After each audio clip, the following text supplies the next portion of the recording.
What lurks behind this unassuming storefronts in Cleveland, Ohio?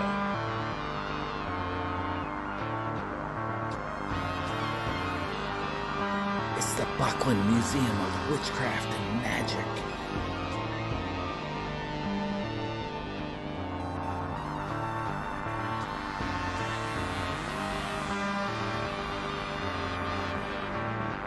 Learn the history of Wicca and the tale of those who brought it to the United States. See the tools of magic once used by practitioners of the arcane arts.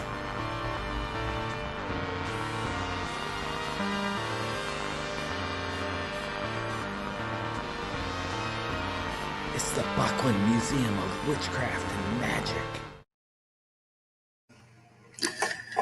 So, welcome back to the Buckland Museum Frankenstein Radio Control Room here in the gift shop of the Buckland Museum.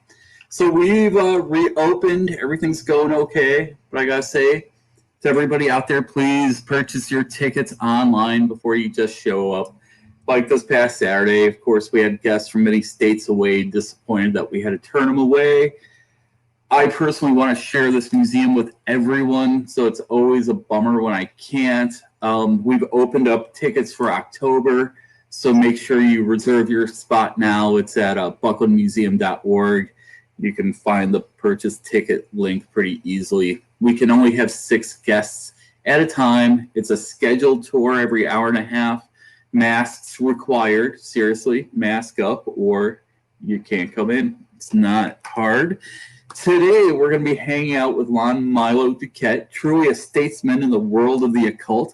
Lon's been in the magical scene for years and years. So, we're happy to have him here. Lon, welcome to the Buckland Museum of Witchcraft and Magic. Thank you very much. Thank you very much. So where are you holed up right now? In some kind of like tower overlooking I don't know, some volcano somewhere, or in your home? Yes, I'm in romantic Costa Mesa, California, which is weird enough and apocalyptic enough as it is. The sky is a strange sort of red, and it has been for since the fire's begun. Right. But I'm about Costa Mesa is about 4 miles from the beach, from Newport Beach, and so we're just hanging on. Constance and I are pretty much holed up here, and are our own best audience. Yeah. So speaking of audience, one thing I know that you've been doing lately is Zoom classes, correct? Is doing what? You've been doing Zoom classes. Zoom classes, yes. Zoom presentations. Yes, since early spring, I guess. I figured I'd have to do something to sort of take up the slack. Right. I've had a Monday night class here, or Constance and I have hosted a Monday night class since 1979. For 3 of those years, it was 3 nights a week. Excuse me, 2 nights a week. But yeah, every Monday we just open the house to anyone who could behave themselves for 2 hours, and we just taught magic. It was less of a me lecturing kind of thing than I just sort of rode class like a mechanical bull, It had a dynamic of its own. But we'd have like 25 people on a good night, and on a bad night there was 12. But yeah. But So, the Zoom classes aren't really like that. The Zoom classes are full-blown presentations on different subjects. Sometimes it's 3 or 4, a series of 3 or 4 90-minute to 2-hour sessions. and it's a PowerPoint presentation with hundreds of slides. It's like I got to write a new book for every one of the things. Yeah. So, but they've been well received. Rehash on old information. What's that? So it's not just a rehash on old information that you've already given. No. Everything I do turns out to be anecdotal. Yeah. Either it's comments on personal experiences I've had with doing something, or it's nothing. Yeah. That's the only way I can come at something is, how have I practically used this? Yeah. So a lot of people that come in here, the first thing that they really ask me is, what's magic? Because they have an understanding of things like stage magic, but what would you say, like, you're teaching magic? What are you teaching people? Well, I fall back on Crowley's definition, and then I see if they can survive that definition. And the definition doesn't sound very romantic. It's just Crowley said magic was the science and art of causing change to occur in conformity with will. And so I start off with that and tell them that any willed action that they're doing is a magical act, and anything that they do that is not a willed action is an unmagical act. And so everybody on the planet is a magician. They're either a competent magician or they're a lousy magician. So a lot of what we always want to talk about here is like the history of things. So who would you say was the first real magician that you ever met? Wow. Phyllis Seckler.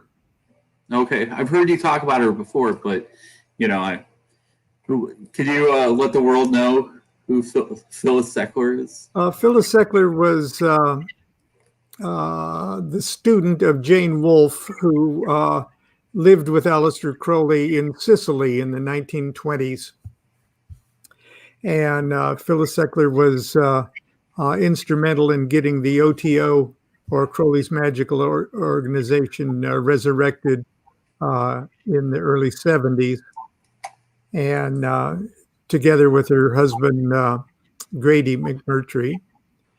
And I'd have to say that she was the first in-person magician that I'd ever met, because all the magicians that I'd read about until then, with the exception of Israel Regardie, were pretty much dead. Right. And so I met Phyllis Seckler in November of 1975 when I appeared at her home for my first, or my 0-degree initiation in the OTO, which took place in her garage. Oh, wow. And so through my early involvement with the OTO as it was being resurrected at the time, I was lucky enough. All of this is luck. Okay. Yeah. I've done nothing to deserve any of this stuff. I'm a bum. I'm just it was your will putting it out there? I'm just a lucky bum. Okay. Yeah. But through Phyllis and Grady, I met Helen Parsons Smith, who was the widow of both Jack Parsons of Strange Angel fame, and Wilfred Smith, who had led the OTO Lodge in Los Angeles for a number of years. And through Helen, I met Israel Regardie, or Francis Regardie, who just lived up the road a piece in Studio City at the time. And I was fortunate enough to, we hit it off pretty well because we were both B. Malay. we were both old D Malay, the Masonic young men's club. But anyway, we hit it off pretty well because by the time I had met him in probably 1976, we had both gotten a lot of letters from people who were, let's say, kind of unbalanced people who were claiming to be the incarnation of Aleister Crowley. So we both had a collection of letters from Crowley incarnations. And when we swapped our stories of all the different letters that we get from people, we decided, and we actually started to collect the material to write a book together called Lieber Nuts. We were going to write Lieber Nuts, and then whenever he would get a new lead on a Crowley incarnation, somebody who is launching a self-published book or something like that, he would send me on these little errands around Southern California to check out the latest Crowley incarnation. Right. And how fun. And we would do other things in collaboration at the time. He was a practicing therapist, and one of his clients was also a psychotherapist, a psychiatrist, and that client had a client who was convinced she needed an exorcism. And I write about this in a couple of books. But those exorcism stories were initiated at Regarde's request. And they taught me a lot about what exorcism is and what it isn't. So what are we talking about? Why did I get off on that? I'm just asking about who the first real magician that you ever met was. So I gotta say, did you ever meet Cameron? No, I never met Cameron, even though she was also a neighbor. Yeah, but I really had no opportunity to. And she was, and because I was sort of publicly involved with the OTO as it was reforming, and there was at least an implied reticence on her part to get too connected with the old Crowley folks, although some Hymenaeus Beta and others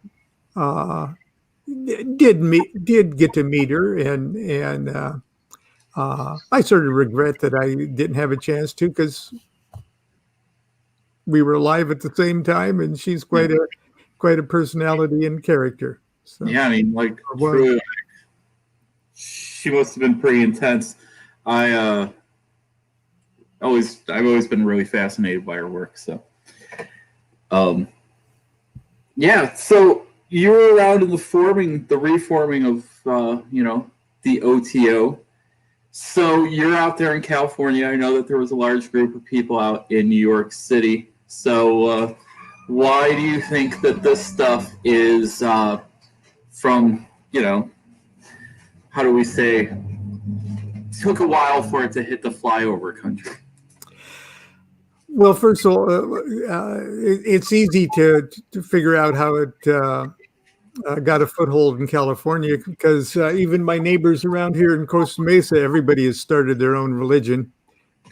It's California has always been known for health food fanatics and yogis and lower psychic spoon benders and things like that, and So, and Agape Lodge, the only functioning lodge of OTO in the world, spent most of its formative years in the Los Angeles and Pasadena area. So there was a kind of a rich history of OTO activity in California, even while Crowley was alive. Right. The Agape Lodge in Los Angeles and then later Pasadena truly was the only operating lodge of OTO in the world during Crowley's last years, and provided a great deal of monetary support for Crowley during the war years and a couple of years after while he was still alive. So there was kind of a rich history of California bohemians, if you will, the arts community.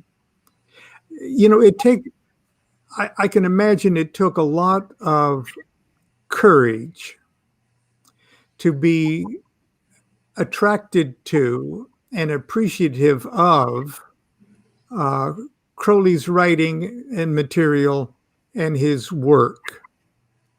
And a person would have to be sort of a bold spiritual adventurer to even begin to try to grasp Crowley during his lifetime. Yeah. I imagine he would have probably seemed a bit extra, you know, as the kids would say when you're spending some time with him as well, you know. And it's and those who did usually were connected to the arts in some way or another because magic is art. Yeah. Okay. It's not just an art form. Magic is art, and all artists are magicians, whether they want to call themselves magicians or not. I think I first understood that when I got the James Wasserman's book, Art and Symbols of the Occult. I think that's, because I got that when I was like 18 or 19 years old, and I was like, oh, now I have an understanding. Because both art and magic deal with consciousness. And so the Los Angeles or the Southern California arts community, especially those connected to the motion picture industry, was fertile ground for magical involvement. And the science fiction community, which really got its most colorful start, if you will, in the Hollywood area with Ray Bradbury and Forrest Ackerman, and so a lot of the Agape Lodge members were recognizable Hollywood character actors and things like that, and Crowley didn't faze them, you know. Oh, so he's a little crazy, so he's omnisexual. Who cares, you know? He was a wild and crazy guy. I like him, you know. But speaking of Forrest Ackerman, in my capacity as a lodge master in Southern California, which I have been since 1978, I've come in contact with quite a few notable people. And I was up in Sacramento at a conference, and I met brilliant filmmaker Kenneth Anger. Which I was going to ask you about. So cool for bringing him up. Truly one of the greats. Well, you know, he's the father of avant-garde. Oh, yeah. Still kicking, too. Yeah. And so I'd always been an admirer of his work since I was 1960s beatnik hippie, and not only that, I was again lucky enough. I accidentally got myself accepted, and it's truly accidentally accepted into the Lee Strasberg Film and Theater Institute. Okay, in Hollywood in the 70s and the early 70s, as a matter of fact, maybe it's even 69. But it was the first year that Strasberg opened up this branch of the Actors Studio in Hollywood, and I just a friend of mine wanted to audition to be to go to the institute, and his car was broken down, and he asked me for a ride into Hollywood, and this is how it always happens, right? This is the way it happened. Yeah. And so I gave him a ride, okay, and it was summertime, and it was too hot to sit in my car there on Hollywood Boulevard. And I was stoned out of, I was sitting in my car smoking hash, and it was just too hot to stay in the car. So I went in, and it was in a beautiful old 1920s, 30s Hollywood radio studio, and that's where they had done the Jack Benny show, and with portholes in the doors and everything else. That's where the institute was. They had leased that property, and I was waiting in the empty lobby and just enjoying my buzz, and a character actor who I've seen in a million movies. I can't recall his name right now, but later, a few years later,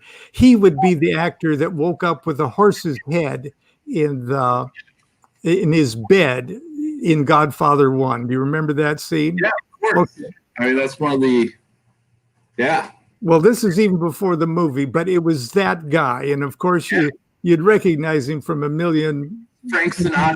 Yeah. So anyway, the horse's head guy sticks his head out of the door, one of the doors, and says, "Next." And I'm looking around in my stonedness, and I'm the only one sitting there. So I said, "Well, what the heck?" And so I follow him down the hall. He introduces me to Gerald S. McLaughlin, who is another character actor you've seen in a million like New York cop shows. Okay. And so he looks on his clipboard, and my name's not on the clipboard. So he asked me what my name is, and he writes it on the clipboard. And we go into a small little studio, and I'm afraid he's going to ask me to read a scene or something like that. And he doesn't.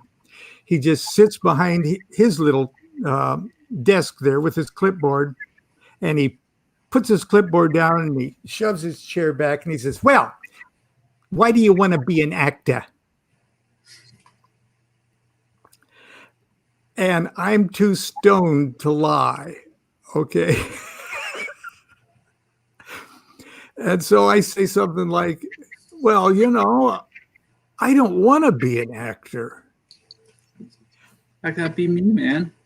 Yeah, I figured that everything, the whole scene is just like a big play, and all of us are just actors in it, and I just want to know how to live correctly. And then he picks up his clipboard and he says, "Well, what days can you come?" Wow. That's all they wanted. This is method acting school. Okay. This isn't isn't tap dancing, This is method acting, and that's just what they want. they want actors who don't want to be actors. And there you were. And so there I was. But we were on Kenneth Anger. I met Kenneth Anger at this infrasion up in Sacramento along about 1980 something, yeah. And so I had to say, because I'm such a fanboy, you know. Yeah, I know. I said, yeah, you know, Mr. Anger, I've just enjoyed your work so much.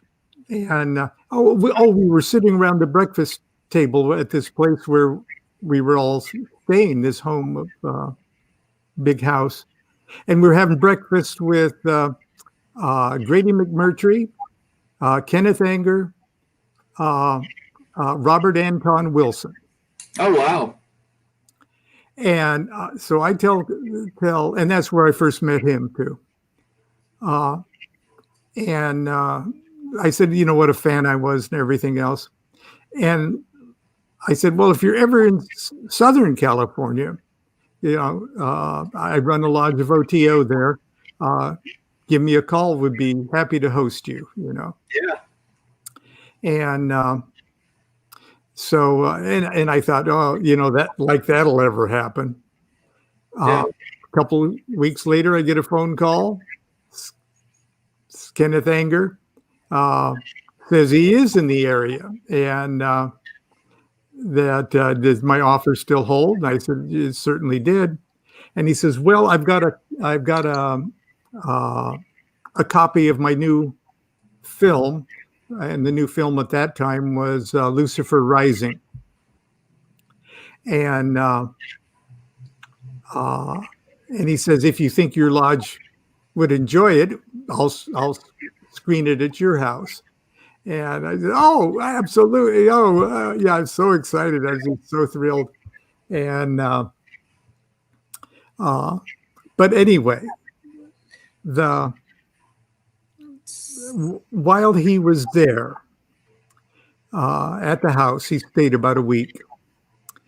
He said, there is a film festival type event taking place at the Academy of Motion Picture Arts and Sciences. That's the Academy Award people. Right. And it's in honor of Rudolph Valentino. And they're going to screen Son of the Sheik. And he said, would you like to go? And I said, oh, absolutely, I'd like to go. So we drove up to Hollywood, which is about 40 miles. And he said, we need to stop and pick up a friend of mine on the way. Do you mind doing that? Oh, no. So we go to a beautiful sort of apartment complex or townhouse complex in Hollywood. And I wait in the car, and he goes in, and he comes out with an elderly gentleman who gets in my car, and Kenneth introduces us. He said, Lon, this is Michael Powell. And that name rings a bell with me, okay? Because after going to Strasbourg and stuff, I start to sort of be a movie buff and things like that. And then it dawns on me who this guy is. He was the director of The Red Shoes, the 1948 Academy Award winning art movie. Okay. It's a ballet. It was nominated for 5 Academy Awards, and it won 2 of them. This guy was a genius. He's one of the 19 most important directors of all time. And here he is. And we're all going off to see Valentino. Okay. Yeah. And so we head off toward the academy, and which has a beautiful theater, and all the Oscars are standing up, and it's not Oscar night, but it's the Oscar people night. And he said, "Oh, we got one more stop. We got to go pick up Forey." And I go, "Oh God," So we stop at another place, and this one was right on Hollywood Boulevard. And then a guy comes out with a little pencil-thin mustache, another older guy, and he gets in my car, and he knows Michael Powell, and he knows Kenneth Anger, and so Anger introduces me. He says, "This is Forrest Ackerman." Like, wow. So and everybody knows that in the science fiction and horror movie, he's Mr. Fandom. Or have you seen Have you seen the book that Carl Abramson put out a couple years ago? Yes. Anton LaVey hanging out at Forrest Ackerman's place. Yep. Yeah, that book's amazing. So again, all of this just here in my Volkswagen bus. Yeah. And so we go to the Academy to watch this fantastic retrospective on Valentino, Rudolph Valentino.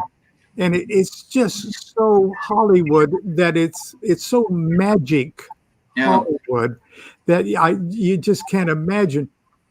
And of course, with Anger, having written Hollywood Babylon, which of course there's a lot of Valentino stuff in there. Oh yeah.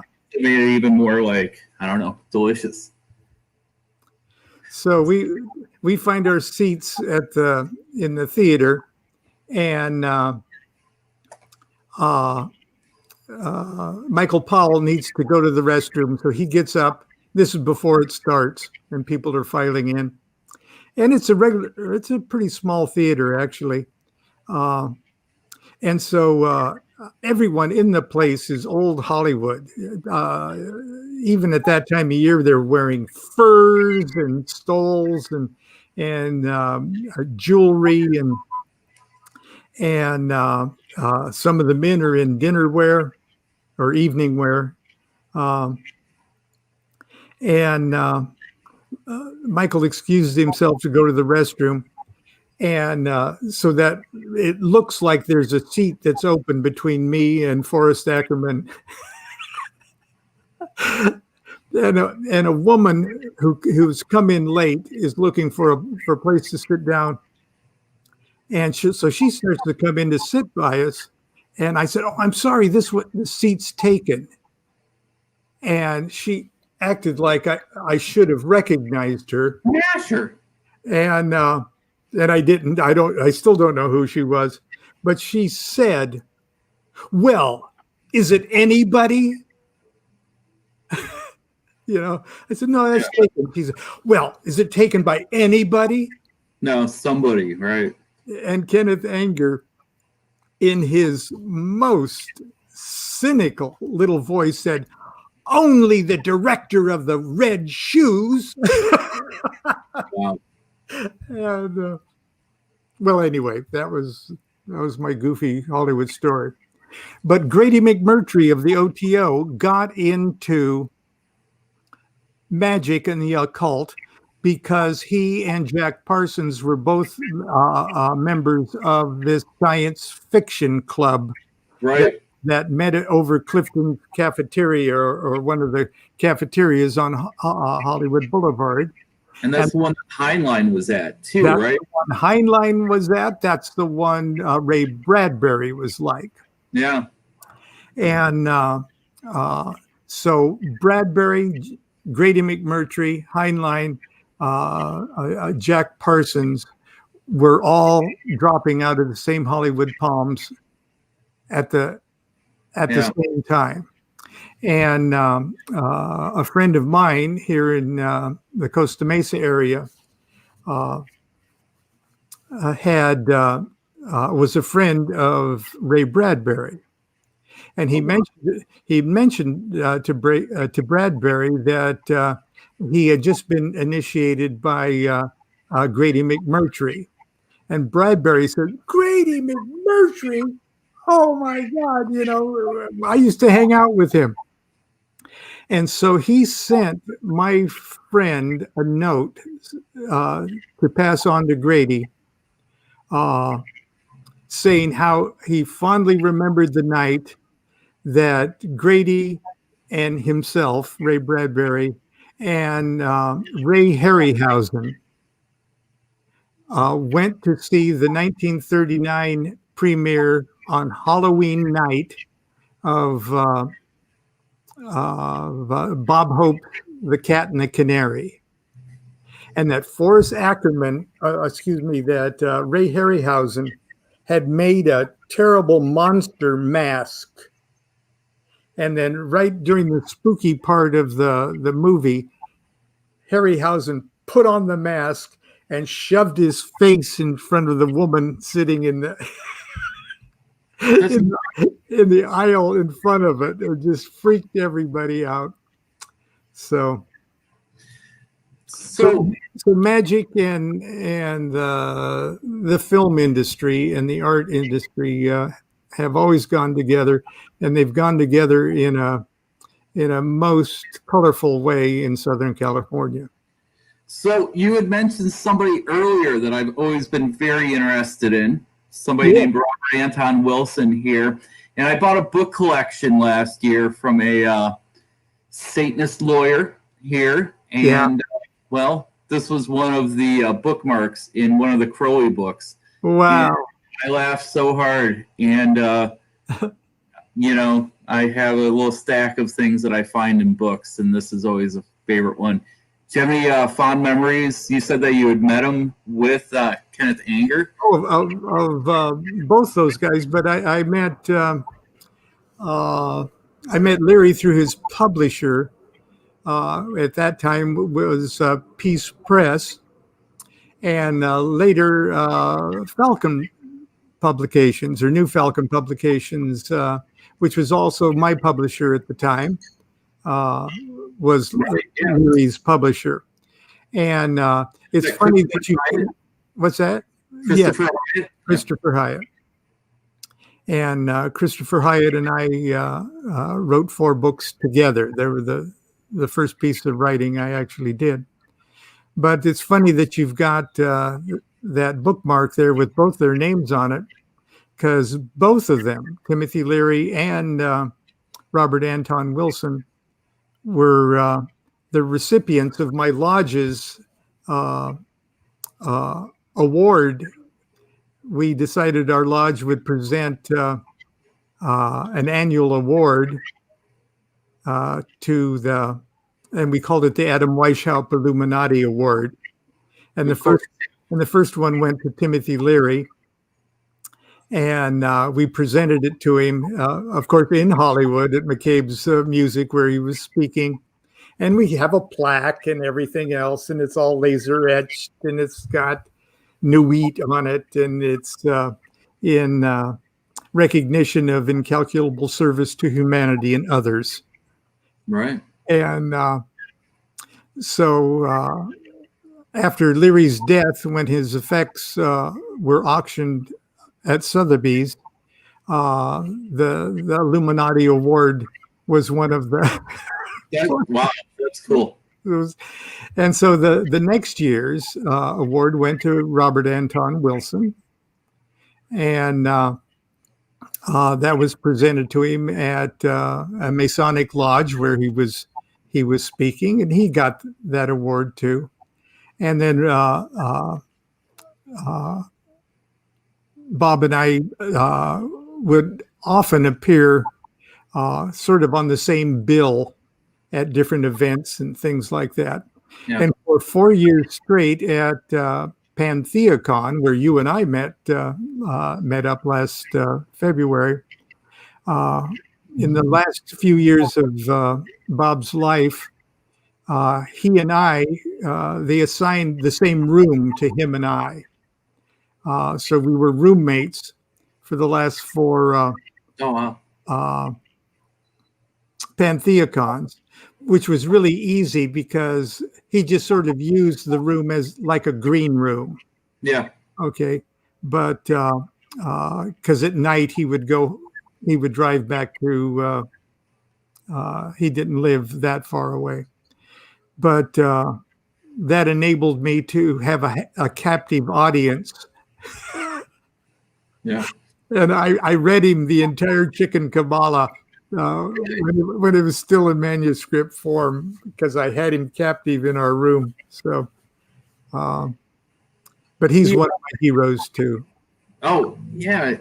I don't know if I'd be talking to you right now if it wasn't for like reading the Cosmic Trigger at the right age, because it just there's something about it. It flips the Cosmic Trigger. And it kind of makes all this stuff kind of gel in your head. So that's as they say, cool story, bro.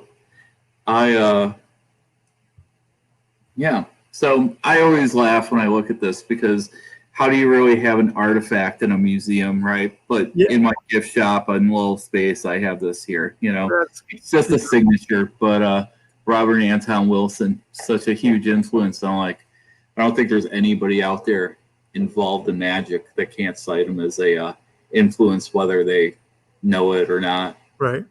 So, and also has some Ohio roots. He used to live in Yellow Springs, Ohio, which also takes part in the Illuminatus trilogy. Part of that takes place here in Ohio. So, yeah. What are you working on right now? I'm working on my next Zoom presentation. And that's about the Abyss. And it's on the Abyss. Yeah. Which is that the Abyss. Chapel Perilous, right? You going to bring up any of that stuff there? Oh, probably. Is it how to cross the abyss? People that have crossed the abyss, then cross back. So, well, it's more of a matter of waking up than doing anything. Okay. All right. But I talk about what it is, what it isn't, what the Oath of the Abyss is, what people, how they get sort of hung up viewing it, try to view it on the roadmap of the Tree of Life and things like that. And so I also bring in the Enochian aethers that correspond with the awakening at that level of consciousness. And as always, I've got a million slides, and I try to keep people awake while I'm talking about it. So, yeah. So, do you have? I don't know.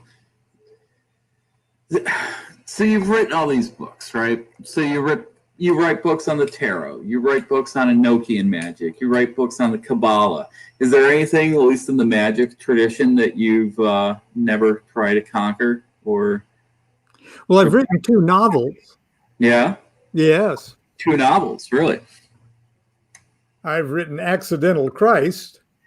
Yeah, I've seen that title, but as told by his uncle. Oh boy.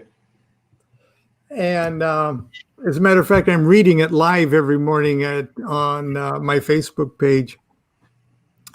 And also I've written, here's another Hollywood type thing. Years ago, now we're talking maybe close to 20 years ago, at least 15. I was approached by someone that I someone I had met, who was at the time with Sony Films, and he wanted an Aleister Crowley fiction script, and I said, I don't do that. I don't do that. But he said, no, I really, really mean it. I mean, it was I'll pay you to write an Aleister Crowley script, But why would you have a fiction one when his life is so beyond? For me, it had to be a historical fiction thing. Okay. But I did it with an eye towards cinematic. Okay. Okay. Like, wouldn't it be fun if there actually was an Indiana Jones? Right. Wouldn't it be fun if 90% of the action that took place in the Ark of the Covenant movie actually really did happen? Yeah. But maybe not as wild as that, but that there was a historic root to it. We'd just be thrilled. So that's kind of how I looked at it. And so I got myself a screenwriter's program, final draft. Okay. And it takes about 10 minutes to learn the thing. And then it's just so intuitive. You just picture it in your mind, and your fingers actually format the whole thing. It's marvelous. And so I wrote the thing, and I chose the period of time when Crowley joined the Golden Dawn to when the Golden Dawn, when he helped tear the Golden Dawn apart. And the sequence of time ends just about where he marries his wife Rose, and they have this big epiphany in Egypt, in Cairo. And that's sort of where that movie ends, with an eye that it might turn into a trilogy or something, or sequel. Yeah, it sounds like a good second movie. Yeah. And so I wrote it, and at every step of the way, I was guided with invaluable cinematic advice and counsel from my friend at Sony. I mean, it was more than a contribution. The guy, it wouldn't have looked as cool as it looked, without his help. But anyway, finished it up. It got optioned by Dominion Films. Alan Rickman signed a letter of intent to play Crowley. We were so excited. Can you imagine, if it was a $30 million film, screenwriters get like 15%, man. It's just, we were so excited. Yeah. And of course it went nowhere. Yeah. Okay. So, and I worked, okay, I was happy enough because I got paid up front, Yeah. To do it. But we let it go. And about maybe close to 10 years later, they said, okay, we've got another film company that options it. But they're part of the British Film Council, or the UK Film Council, which at the time was like comparable to British federally funded kind of thing. Yeah. So half the money was being put up by the British government kind of thing.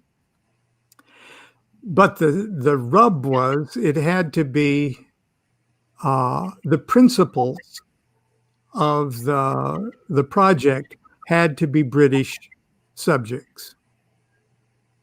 And I said, well, I'll change my citizenship. I'll do it for, not really. I didn't want to do that. But they said, here's what they'll do. They'll hire their own for-hire screenwriter to adapt this if you could just turn it into a novel. And then we'll pay the novelist the points that we would have paid the the screenwriter, and we'll just pay the screenwriter as a for-hire thing. So if all you have to do is turn your screenplay into a novel, so it can be turned into a screenplay. Yeah, that's all you have to do, right? So, like an idiot, I said, "Okay, I will transform this into a novel," which is what I've done. And of course, it has to get published, and it has to have ISBN number and all of that. It's really got to be published, And so I wrote it, got it published, gave it to them for adaptation, and then that deal fell through. Yeah. But I was stuck with the novel, so I've got that novel as well. It's called Aleister Crowley, Revolt of the Magicians. Well, that's an exciting title. So has the book been published? Is it ever going to be? Yeah.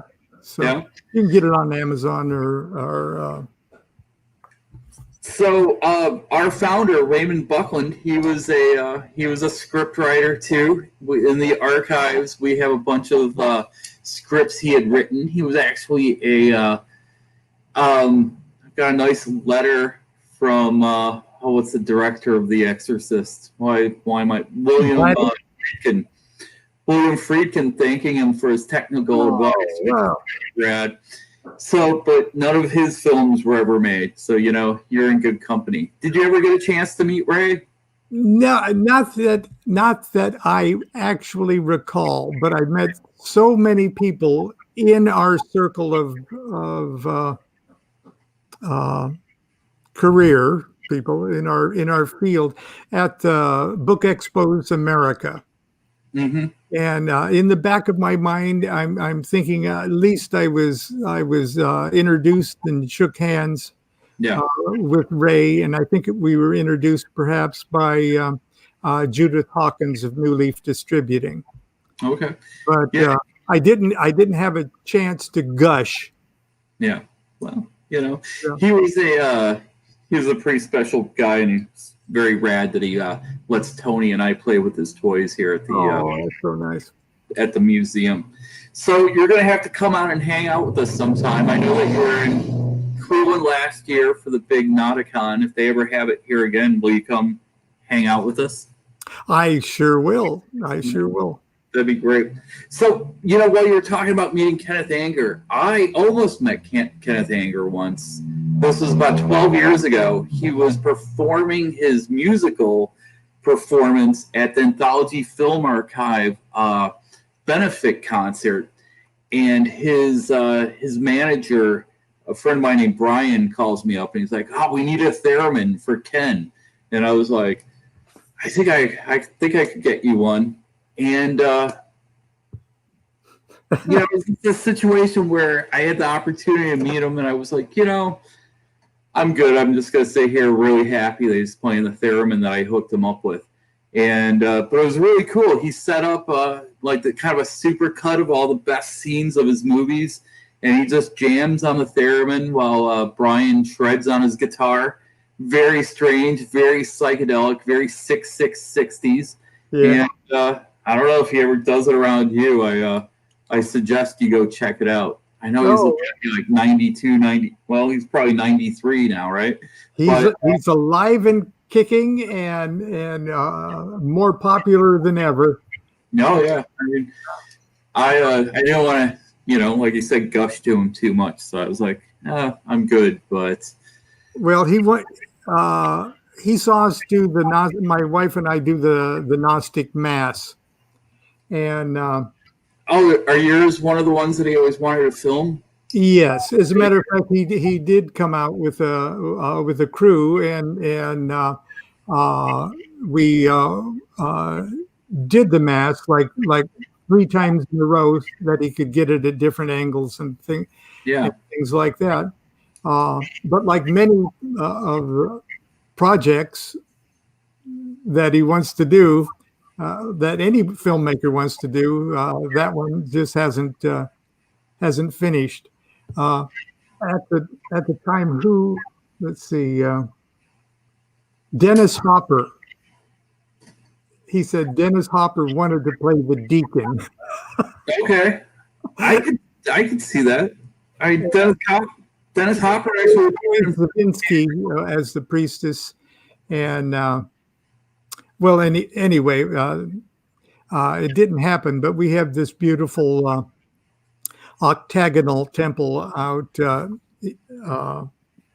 in Lake Elsinore. So when he saw celebrate Mass there, he really liked the look of that beautiful 2-story octagon temple. Really? Yeah. Octagon, eh? Interesting. Well, I know that you're a really busy guy.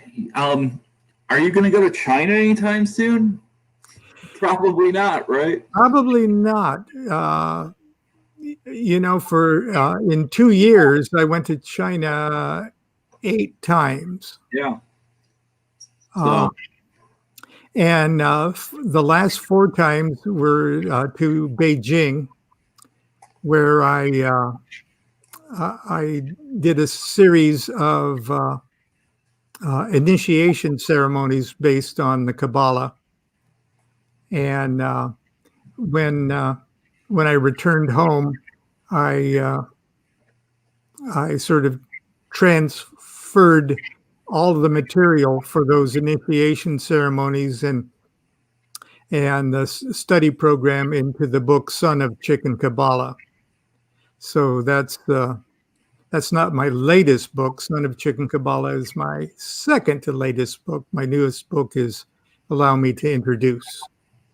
And that is your introductions to books for other people. Yeah. So who wrote the introduction for that? Brandy Williams. Oh, awesome. Also your co-editor for the Ceremonial Magic book, right? Or were you involved in the writing of that, putting it together, or? David Shoemaker and I were the titular editors of the thing. Right. Brandy wrote the great. My main responsibility is getting all of those authors to agree to write the equivalent of a small book each. Yeah. And so I just want to kind of say this to the people listening, that if you get a chance to pick up the book, the complete book of Ceremonial Magic on Llewellyn, it's really fantastic. I got a chance to meet Lon at the book launch for it, and it's really extraordinary. People ask me, like, where do I start?